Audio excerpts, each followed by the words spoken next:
Bien chicos, el día de hoy tenemos la clase de literatura y vamos a empezar con la literatura prehispánica. ¿Qué literatura prehispánica? Es pre-inca, o sea, antes de la conquista o colonización de América. Eso significa prehispánica, ¿ya? Acá, por ejemplo, tenemos la ciudadela del Machu Picchu, ¿no? Que todos conocemos, en el Cusco. Vamos aquí.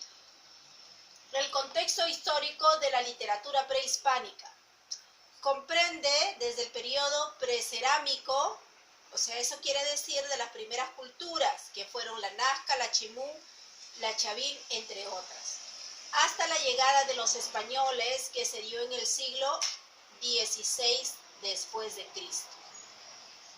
La literatura prehispánica, de acuerdo al Imperio Incaico, era una cultura más importante de América del Sur.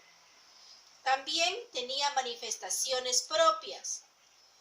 Era eminentemente rural. No había avances, todo era rural, su casa. Cuando ellos cazaban, utilizaban materiales de piedras puntiagudas, en palo. No lo hacían con rifles ni nada de eso, solamente era todo rural. La literatura oral se daba en mitos, o sea, quiere decir en cuentos, leyendas, y también a través de canciones, de relatos y obras dramáticas.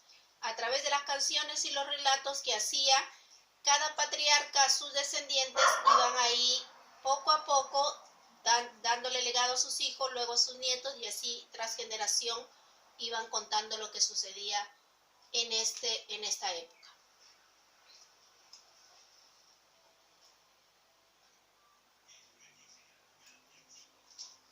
En cuanto al contexto histórico y sus características, la literatura prehispánica era anónima, o sea, tiene carencia de autor. Les dije que esto era a través de mitos anónimos y de canciones y relatos que no figuran, que tienen un autor.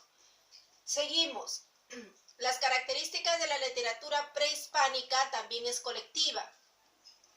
El pueblo figura como autor de las letras de las canciones. Era agrarista, o sea, hablaba de temas agrícolas. Era panteísta. ¿Qué quiere decir panteísta? Ahora lo vamos a averiguar. Era panteísta, es decir, la totalidad del universo como un único Dios.